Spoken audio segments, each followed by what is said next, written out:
And they are still doing that today, even though blacks now can become certified and qualified to do almost anything.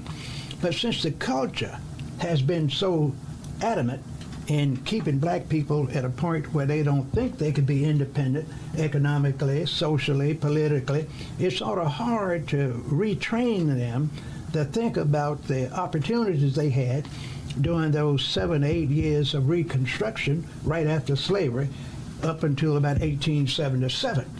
Now, you had a lot of black folks moving educationally, politically, socially during that period. That's only happened from about 1868 to about 1877.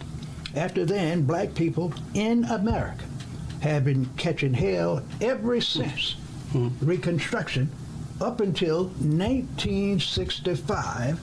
And from 65 to about 1990, the European Americans and others allowed the blacks then to hurt themselves even more than they did during the slavery period.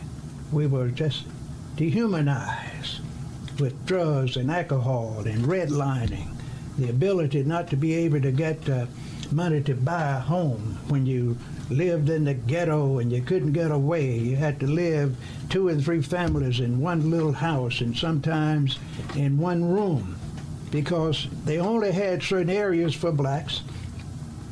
And when your relatives from Mississippi would come up and you were able to get there 5 years prior, they had to live with you until you fight the other fringe people that were living there. You had to take their area or they would take yours.